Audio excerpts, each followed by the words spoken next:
Hi guys. Welcome back to Triple M Podcast. I'm Felicia. I'm Crystal.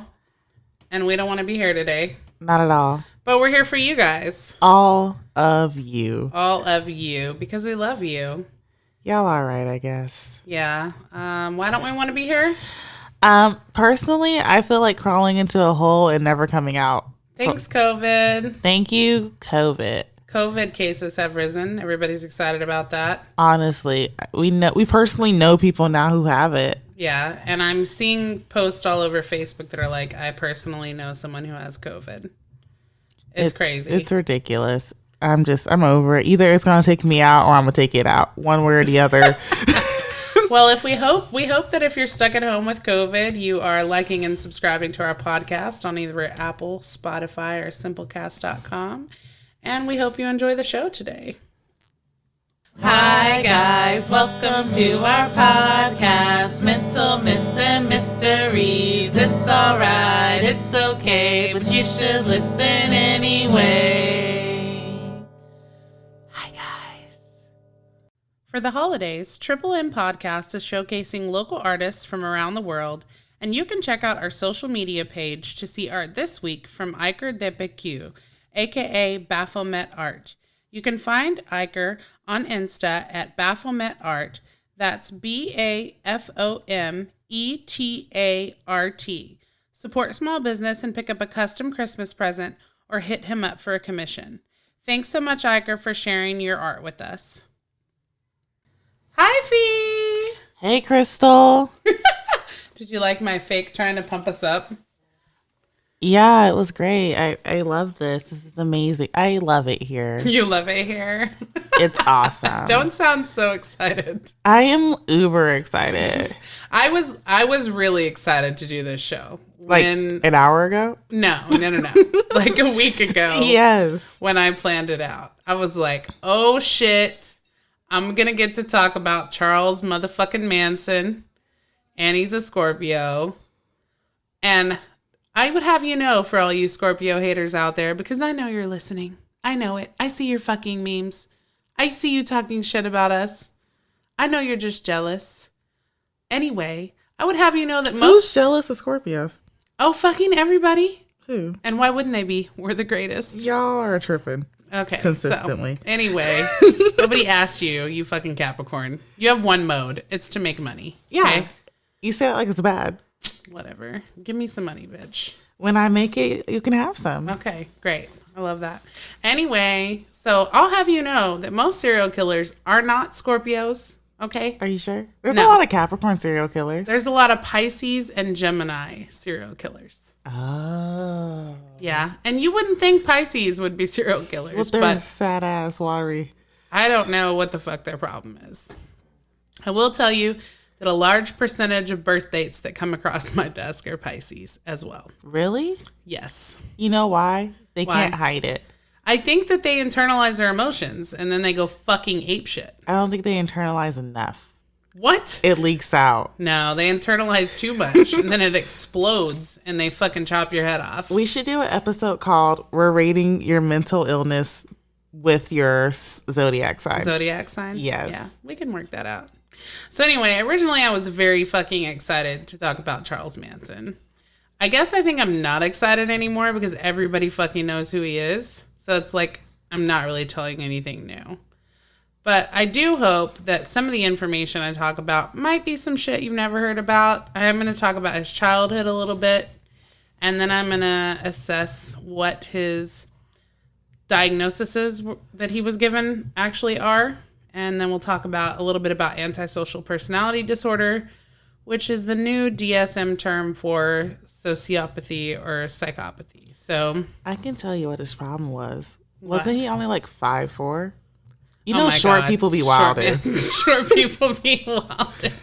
I don't know his height, but if you want to research that and send it to us on our social media page, we'd love if you'd spoon feed that to us. Yes, please. Spoon feed us all the information. All the information. We don't have time to look this shit up. And if you spoon feed us, we also cannot guarantee we'll actually read it. But we'll try. That part. Actually, don't even send it as an audio clip. Also, before I get started talking about Charles Manson, if you did not hear, we debuted our Mayhem stories, which we're super fucking excited about. Ah. Mayhem Stories are a very raw and unedited version of the show where we tell some really crazy stories about people with some mental situations that ended up in disaster. And anyway, probably not good for any kind of children to listen to. Yeah, don't listen to not on the car ride to school, dropping them off for the day. Skip out on the Mayhem Stories. We know on this show you're going to hear some cuss words, but the Mayhem Stories are pretty freaking graphic. Well, you want to give them a preview what our first episode was? Sure. It was decapitation. Hella decapitation. Yeah. So if your kids are around, skip out on the Mayhem Stories. But if you're looking for something a little more raw, definitely check those out. We think our first one was great. It is actually my favorite episode we've done so far. It's the favorite episode we've done so far. So, all right. So anyway, let's talk about Charles Manson. He looks, I'm sorry, I'm looking, you have a picture of him pulled up right here. I'm like, man, that hair is amazing. Yeah, he looks even better after he carved the cross in his head. Really? It was like 21 Savage? It was amazing, yes. I would say that 21 Savage is being like Manson and not the other way around. Well, 21 Savage isn't a cross, it's a knife. Well, he probably got the idea from Manson. So anyway, Charles Manson was born on November 12th, 1934, and he died on November 19th, 2017. Oh.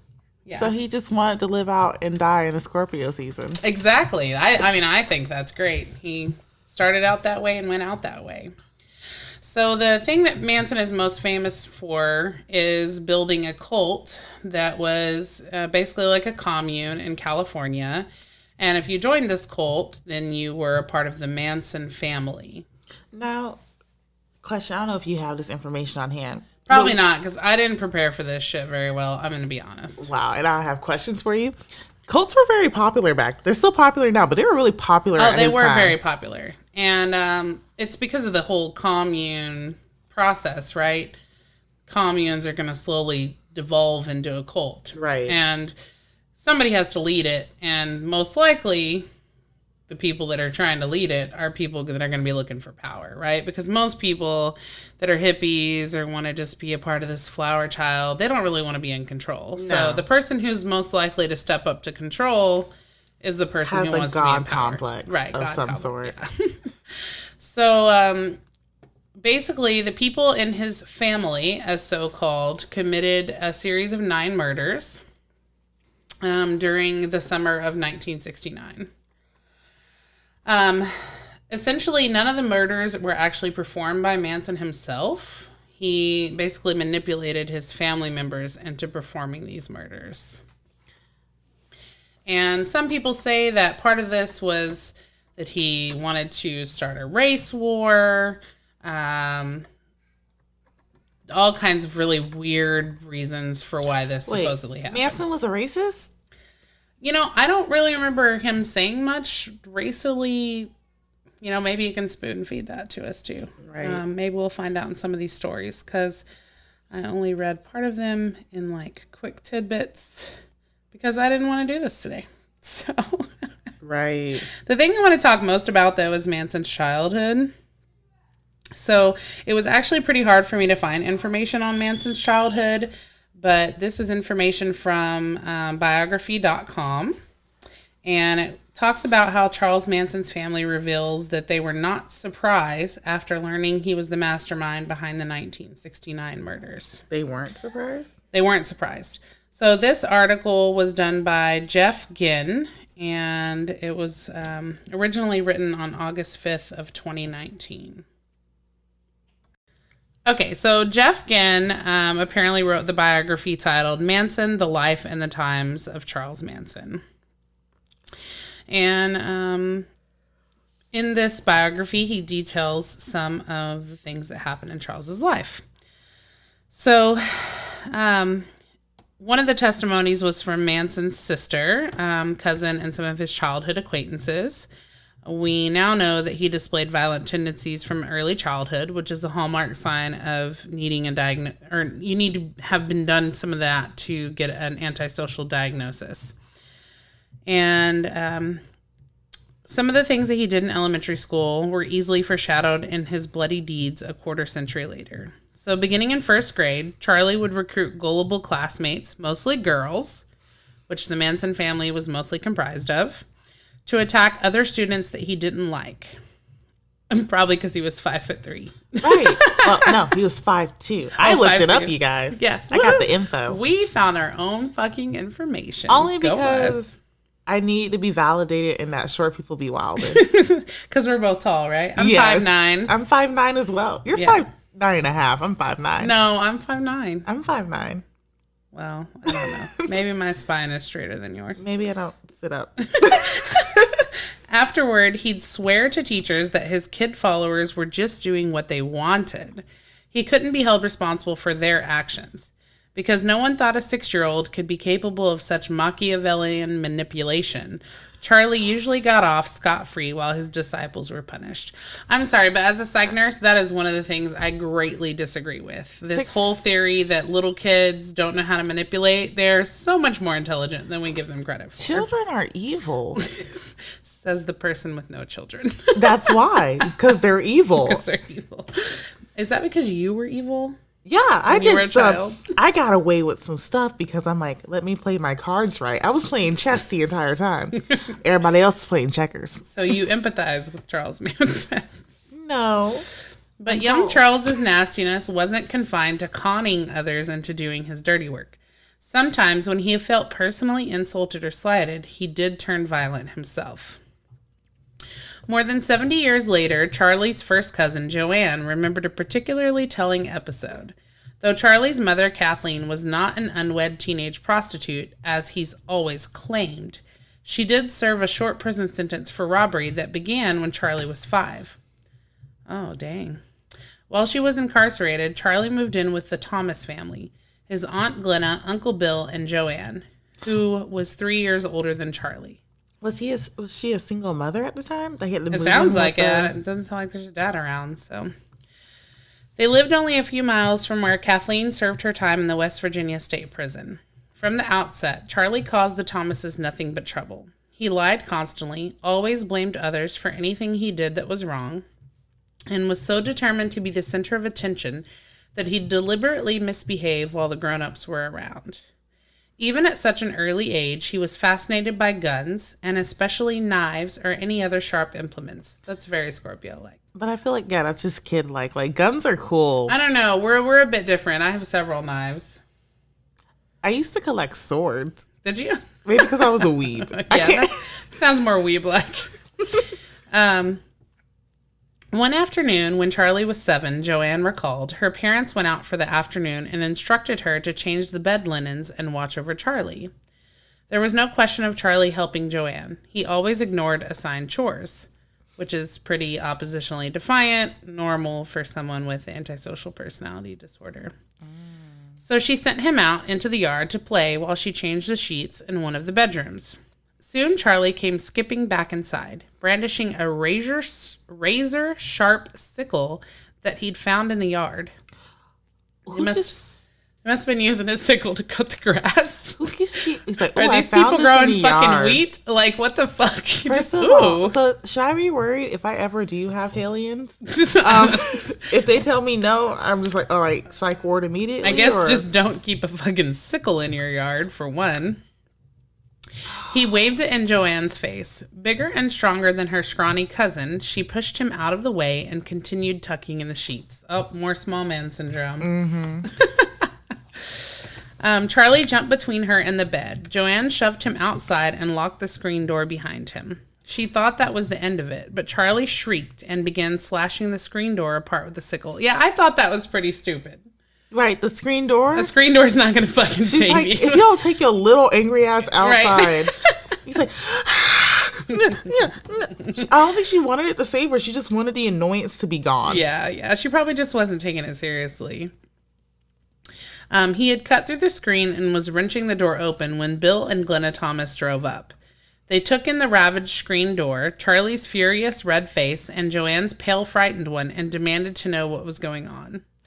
So terrified that she could barely speak, Joanne mumbled, "Ask Charles." His version was that she attacked him and he was only protecting himself. The elder Thomases didn't believe him, and Charlie got a whipping. Of course, it didn't make any difference, Joanne remembers. You could whip him all day, and he'd still do whatever he wanted. Which is pretty common, also. Yeah, whipping's not the answer for all. Yeah, but I mean, people with antisocial personality disorder, there's almost nothing you can do to change their behaviors. In late 1969, when word reached McMahon that Charlie had been arrested for what had become known as the Tate LaBianca murders, no one in his hometown was astonished. We were all very sad and horrified, but not surprised, Joanne says. Once you really got to know Charles, anything awful that he did was no surprise. Oh, that's nice. They just let that go. Oh, he killed somebody? Sounds like Charles. Right? Like, oh, we're not going to get him any help or try to get somebody to intervene or talk to a psychologist or, warn anybody. We're just going to... Oh, Charles stabbed someone's puppy? Right. Oh, that's just Charles. That's little Charles. If you just pick him up and give him a bear hug. Little Charlie. Oh. So the next story I'm going to reference comes from Simon & Schuster, and this is also about the book The Life and Times of Charles Manson by Jeff Ginn. So more than 40 years ago, Charles Manson and his mostly female commune killed 9 people. Among them, the pregnant actress Sharon Tate. It was the culmination of a criminal career that author Jeff Ginn traces back to Manson's childhood. Ginn interviewed the Manson sisters and cousin, neither of whom had ever previously cooperated with an author. Manson, the story of the book, puts the killer in the context of the turbulent late 60s, an era of race riots and street protests when authority in all its forms was under siege. Ginn shows us how Manson created and refined his message to fit the times, persuading confused young women and a few men that he had the solutions to their problems. At the same time, he used them to pursue his long-standing musical ambitions. His frustrated ambitions combined with his bizarre race war obsession. Okay, so maybe he was obsessed with race wars. That him wanting to be a musician makes so much sense. I feel like he was one of those people who wanted to stand out. Yeah, exactly. So now I'm going to tell you the gruesome tale of the La Tate Bianca murders. What was because it wasn't just Sharon Tate. It was like the girl who was like the heiress to toilet paper. Was it Charmin? Folgers? There was 9 of them, Scott. So I'm going to list the 9 in a little bit. Okay. So there's some graphic crime scene photos that I have looked over. And if you want to see those, might be able to put those on our Patreon. I don't know that we should put those on the Instagram or any other public. Social media. Yeah. But they're pretty graphic and they go over kind of exactly what happened. But let me get this pulled up here so I can tell you guys about it. In the meantime, can we talk about how we all hate this pandemic? Yeah, horrible. Can it just go away? I am tired. I'm tired of being tired. I hate being at home, but I also hate going out, but I don't like the option of not. Yeah, it's pretty crazy, right? All right, so here we go. So this information comes from Britannica. Ooh, Encyclopedia Britannica? Encyclopedia Britannica. Oh, yeah. Fancy. Exactly. You know your family was rich if they had the whole encyclopedia set. The whole encyclopedia set. And now we just have Google. Right. But thank you, Britannica, for still sharing this information with us. So the Tate murders. The shocking and grisly murders of actress Sharon Tate and 4 other people by followers of cult leader Charles Manson happened on the night of August 8th through the 9th in 1969 in Los Angeles.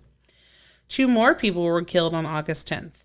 After 2 highly publicized trials, Manson and 4 of his followers were convicted of all of the murders in 1971. Tate was a fledgling actress whose best-known movie was Valley of the Dolls, and she was married to filmmaker Roman Polanski, which I think everybody pretty much knows that name. Yes. And she was more than 8 months pregnant at the time of the murder. In the summer of 1969, the couple was renting the house of 1050 10050 Cielo Drive in the exclusive Benedict Canyon neighborhood of Los Angeles. While Polanski was in Europe, his friend Wojciech Frykowski, wow, that was a fucking mouthful, and Frykowski's girlfriend, coffee heiress Abigail Folger, were staying with Tate. Okay, yes, you did know that part. On August 8th, Manson ordered his follower, Charles Tex Watson, to go to the address with several other cult members and kill everyone there. As gruesomely as you can, was part of the words in his order. Jesus Christ, this guy's a psycho. Yeah. Manson was familiar with the house because its previous tenant, music producer Terry Melcher, had earlier considered and then decided against giving Manson a recording contract. Is that the issue? So he's like carrying out his anger at the new people living in the house. Well, it's a rental, so he doesn't know who's living in the house. No, that's very true. Watson drove to the estate with Susan Atkins, Patricia Krenwinkel, and Linda Kasabian. When they arrived on the property after midnight, they encountered a car driven by Stephen Parent, an 18-year-old who had been visiting the estate's caretaker at his home in the guest house. Watson shot Parent to death before he, Atkins, and Krenwinkel broke into the main house, leaving Kasabian to stay at the gate as a lookout. The four people in the home, celebrity hairstylist Jay Sebring, a close friend of Tate's, was also there, were made to gather in the living room.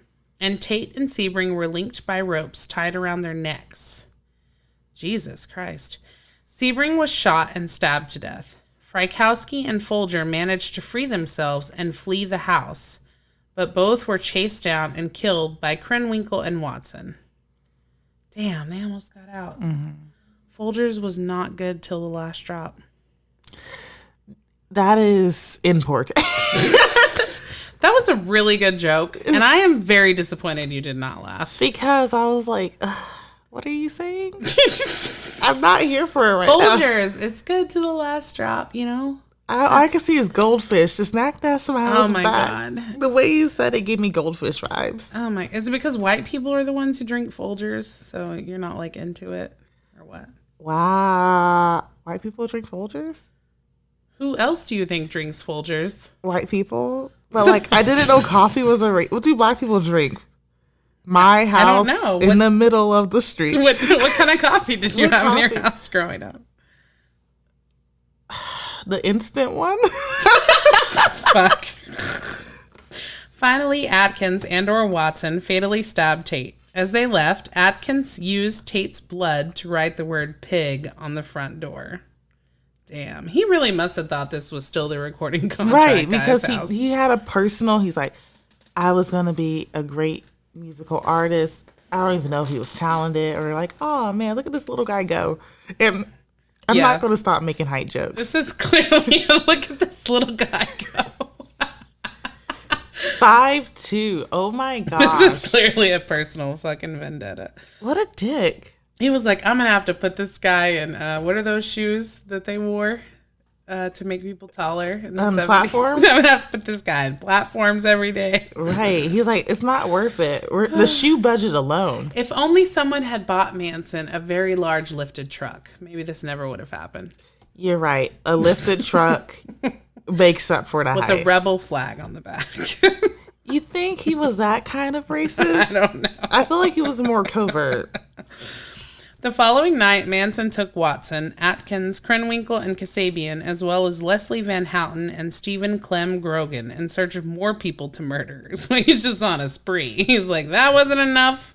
Let's load them up and run around searching for more people to murder.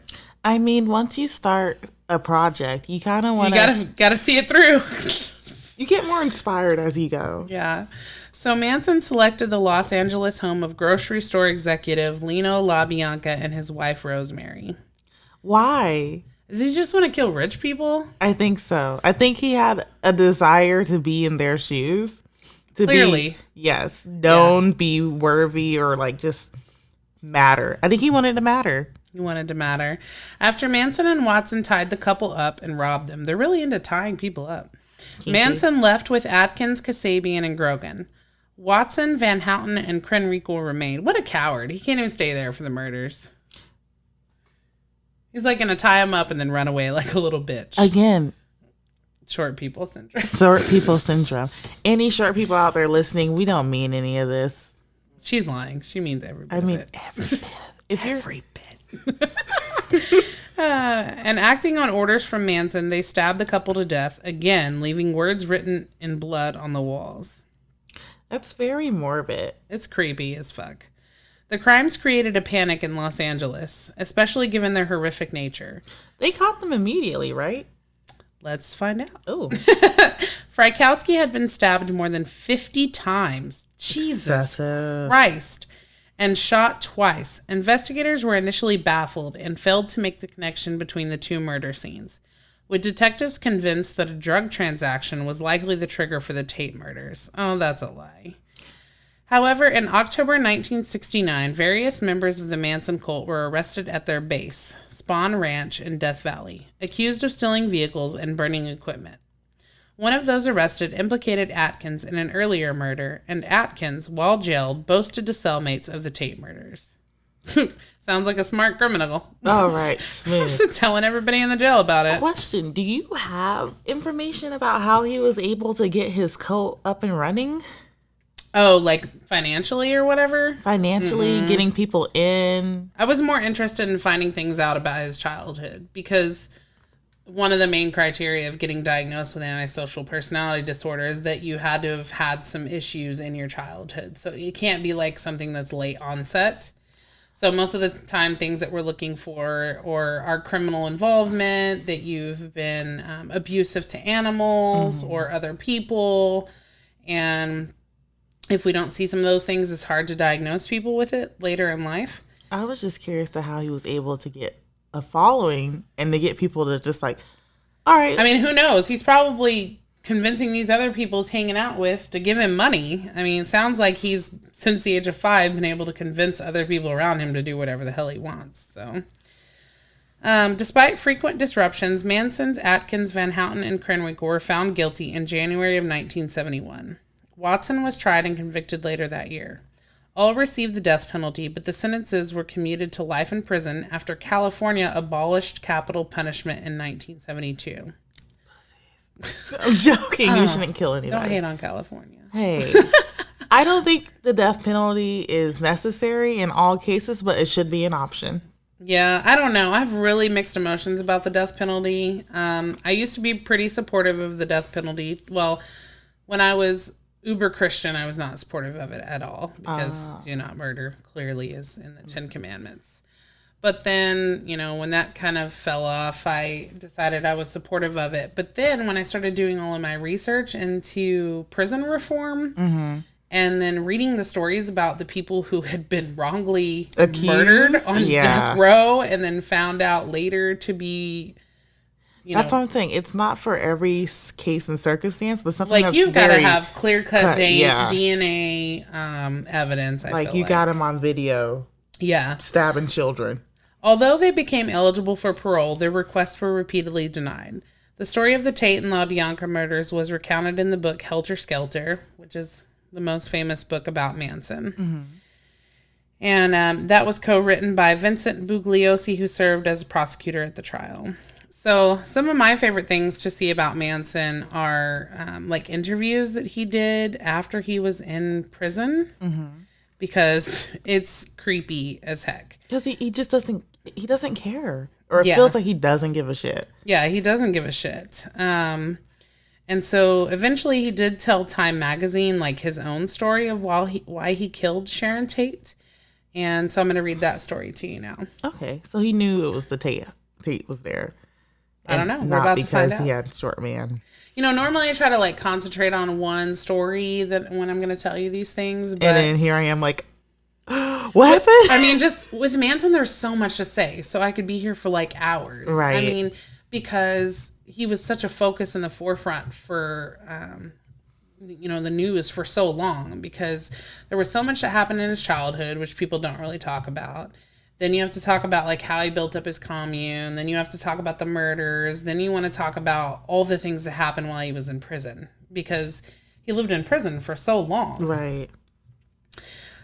So this is the story Charles Manson told to the last man who interviewed him. And you can find this article written by Olivia B. Waxman on July 26th of 2019 at timemagazine.com. All right. In Quentin Tarantino's Once Upon a Time in Hollywood, one of the most infamous crimes of the 20th century plays a prominent role.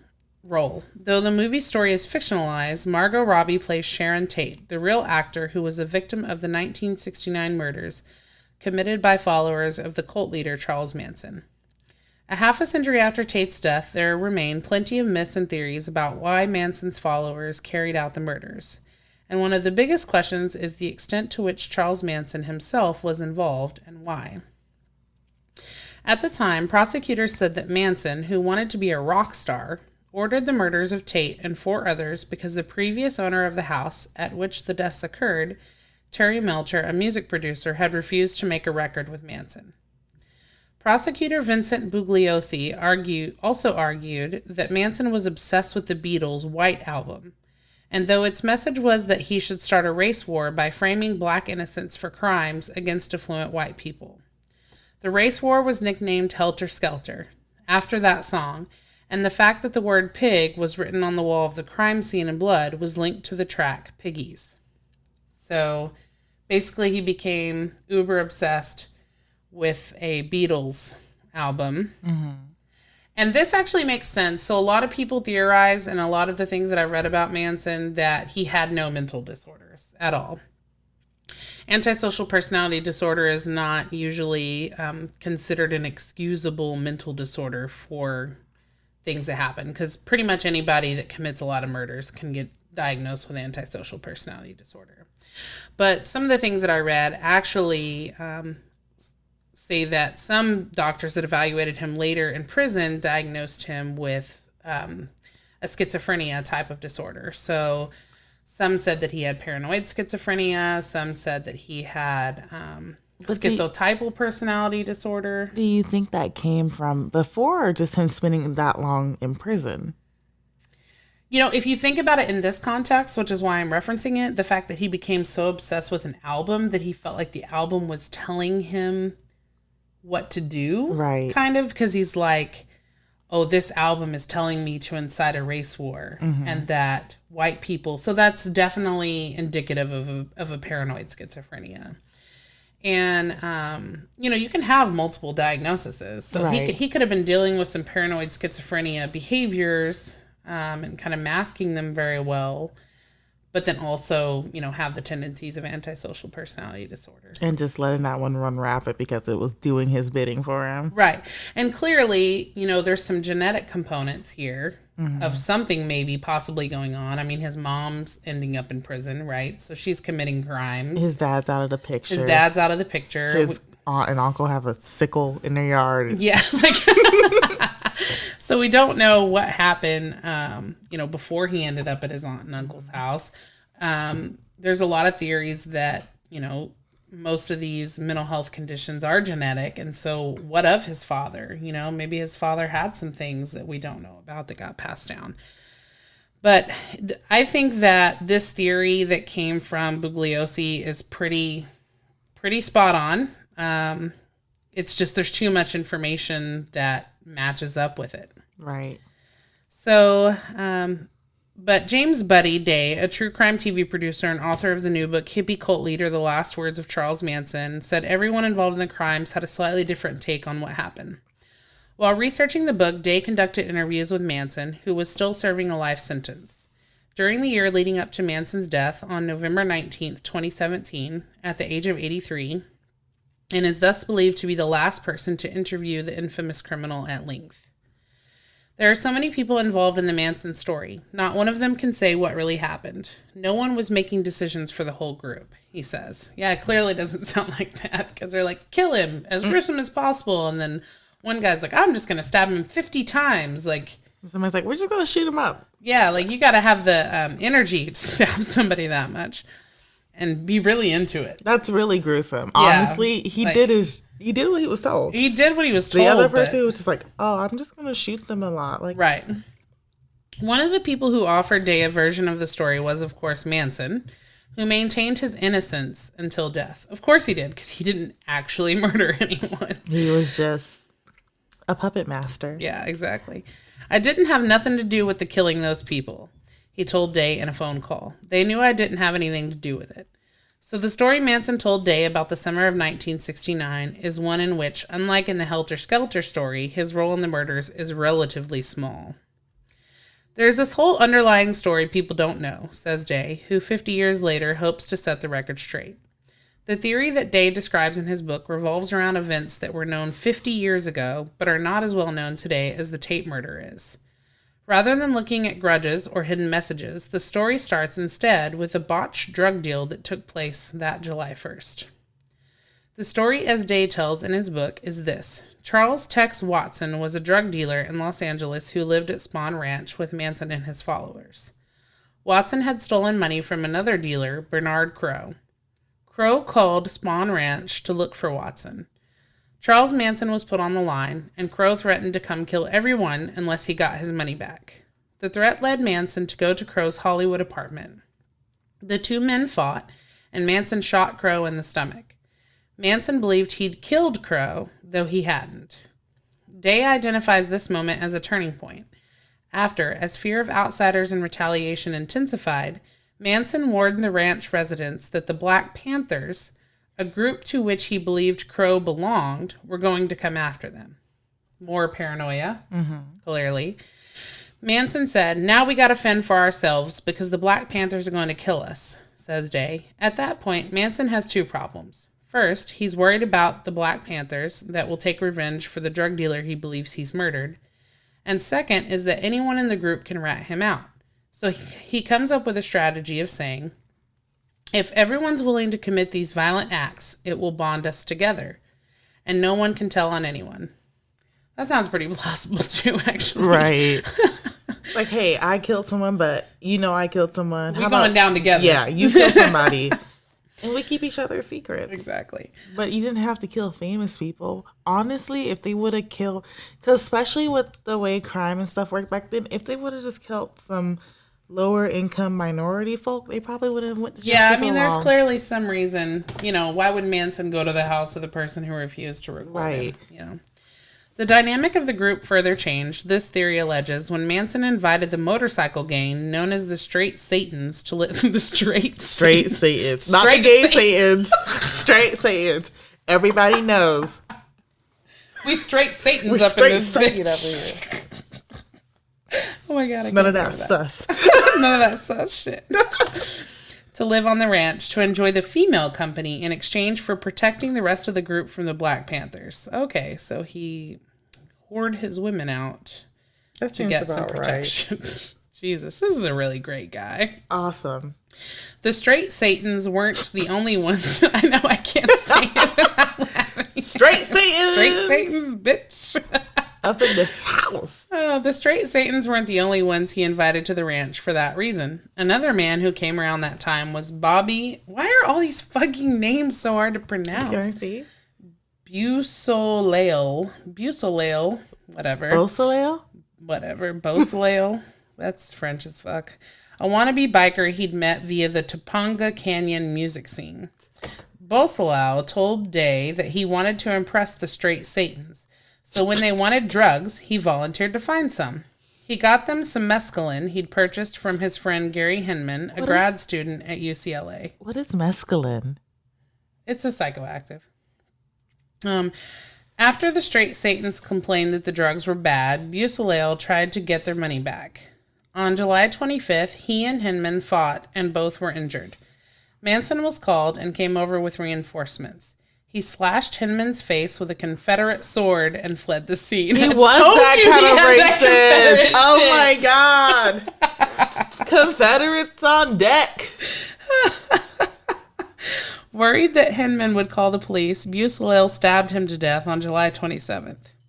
He then tried to cover his tracks. Beausoleil wrote "Political Piggy" on a wall in blood and later told the police that he had seen the two men who killed Hinman and that they were black.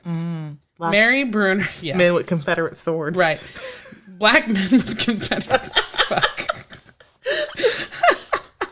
Mary Bruner, another former Manson family member, told the Los Angeles County Sheriff's Department in December of 1969 that Busalel also drew a black cat paw print on the wall to suggest the Black Panthers had been responsible for the crime. Like they already have a hard time with... I feel like somebody should do a cartoon of like Manson and his crew as toddlers, right? Because every time they murder someone, they take their crayons and draw pictures. Frame the black people! Frame the black people! Oh my God. What the fuck? I don't remember a lot of what happened immediately after I killed Gary, Busalel told Day during conversations on the phone from prison. Busalel, who admitted to the murder, was tried twice and convicted the second time. There was a concerted effort to throw off the police and make it look like someone else had done it. When Busalel was arrested on August 6th outside of LA, Manson worried he might spill the beans about the framed crime scene or what had happened with Bernard Crowe. Manson told Watson to figure out a way to keep things quiet. Did you just burp? I'm sorry. What the fuck? Sorry. My co-host burping, not even apologizing. Excuse me, you guys. Crystal fed me dinner like 2 hours ago. What did you expect? Someone at the ranch hatched a plan to replicate a copycat crime scene elsewhere, so police would believe Busalel's story that Hinman's killer was still on the loose. A spot was chosen, a house on Cielo Drive. Oh, wait. So let me get this straight. So they hatched a plan to replicate a copycat crime scene elsewhere. Mm-hmm. So police would believe that Busalel's story that Hinman's killer was still on the loose. So they decided to murder rich people? I guess and they just picked the house, according to this. You just can't get into those kinds of neighborhoods. I guess maybe back then. So it also says apparently it was one that Watson knew because he had gone to a party Melcher threw there. On August 8th, Watson and 3 female members of the so-called Manson family, Atkins, Krenwinkel, and Kasabian, headed to the house. 5 people were murdered there. Tate, the 3 people she was hanging out with, and a man who they ran into them after visiting the caretaker on the property. Okay, so then they wrote Pig again because they had originally wrote Little Piggies on the other thing. Okay, that makes sense. All right, so let's find out why they committed the murders on the 10th. On August 10th, they struck again, this time with Manson joining the group at the home of Leno and Rosemary LaBianca. Watson stabbed Leno, and he, Krenwinkel, and another Manson family member named Leslie Van Houten stabbed Rosemary. Day's theory is that Manson may have wanted money from Leno, a grocery store chain owner who liked to gamble, to pay off the straight Satans, who were still angry about getting their money back for the bad mescaline. How much mescaline? How much money? Yeah. How much fucking mescaline were they buying? Yeah, should have robbed a convenience store. That's ridiculous. A few months after Tate's body was found on August 9, 1969, Charles Manson and several of his followers were arrested for suspected auto theft. One of the Manson family members involved, Susan Atkins, told her cellmates that theft was not the limit of their crimes, and that confession led authorities to connect the group to the murders. So while media outlets like Time reported that Manson had ordered the murders, which was also the timeline that came out in the trial, Manson's own version was that his followers orchestrated the whole thing, and he was only involved in a passive way. What story do you believe? Not his. Nah, if you have followers, the key word to that is followers. Exactly. That's so smart of you to say. And he's been doing this, right? Since like he was manipulating 5, people, manipulating other people to do right. things for him. And it's why would they be called the Manson family? And if he did have this obsession with this album, then it would make sense that like common terms he uses, other people would pick up. So the piggy thing must have been like a term he used regularly when he was, sitting in their little group circle and he's like ranting at them. Right. Different little mannerisms that he just pushed out, and then they're gonna all start acting like that. On January 25th, 1971, Manson, Susan Atkins, Patricia Krenwinkel, and Leslie Van Houten were convicted. They were later sentenced to death, but those sentences were changed to life in prison after California temporarily banned the death penalty. Temporarily? So is it back? Yeah. Oh. I guess. I don't know. Somebody spoon feed that information to us, please. There were several other family members who were not involved in the Tate LaBianca murders, but have talked to the press and done documentaries about life on the ranch, including the upcoming one Day is executive producing called Manson the Women. Ooh.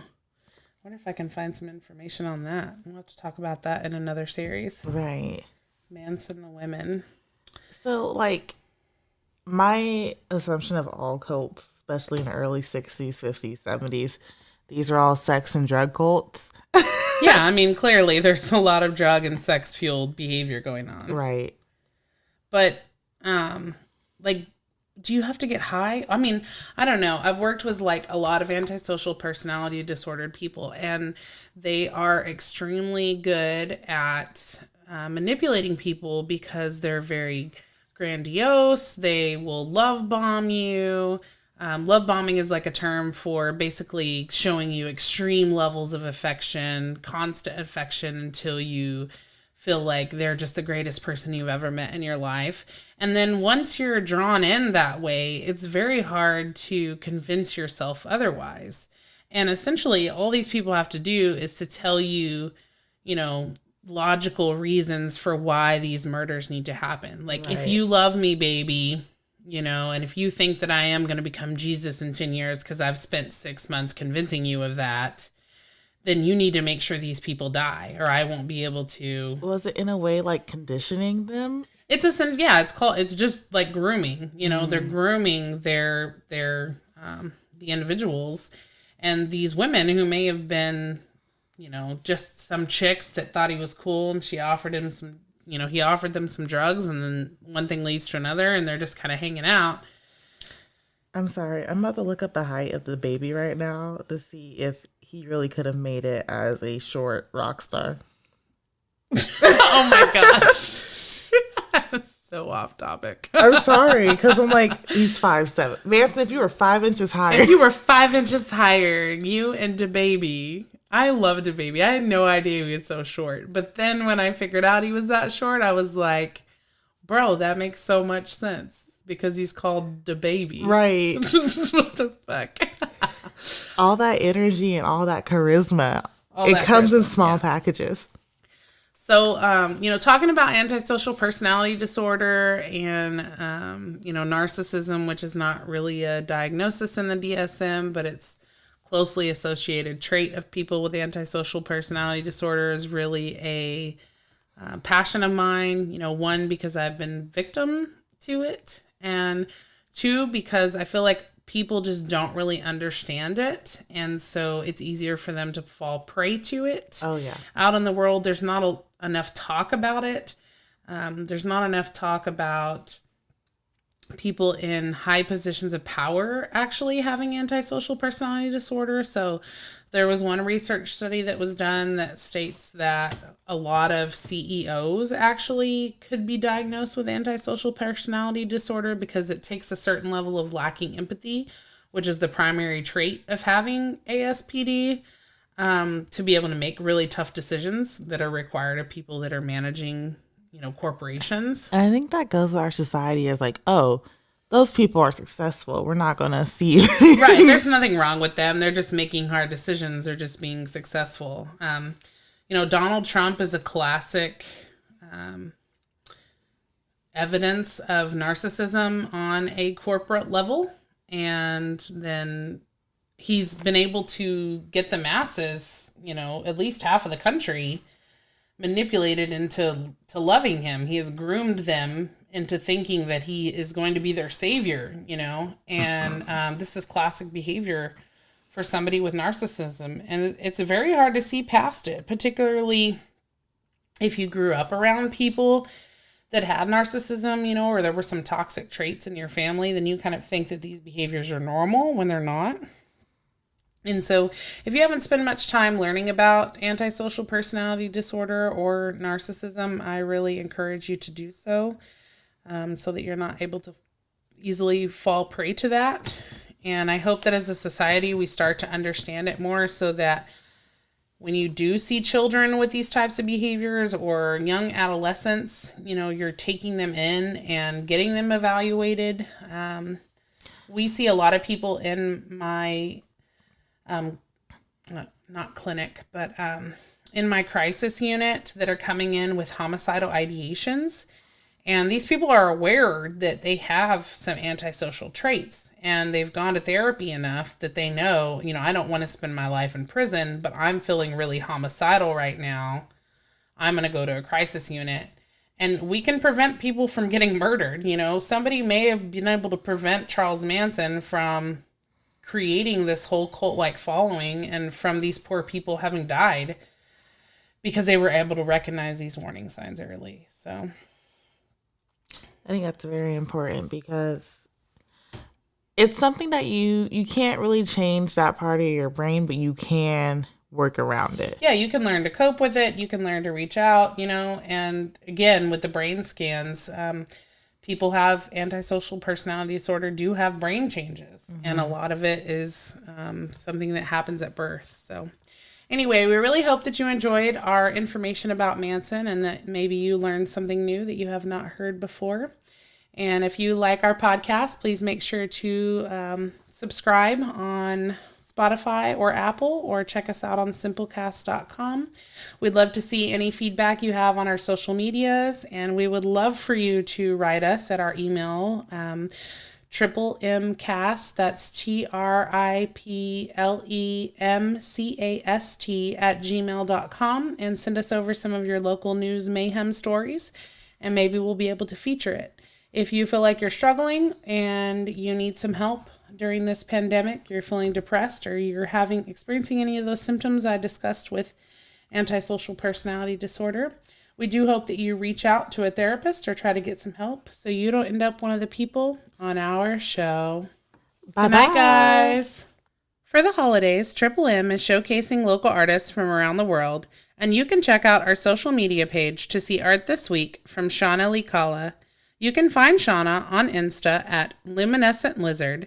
That's LUMINESCENTLIZARD. Support small business and pick up a custom Christmas present or hit her up for a commission. Thanks so much, Shauna, for sharing your art with us and being a wonderful listener.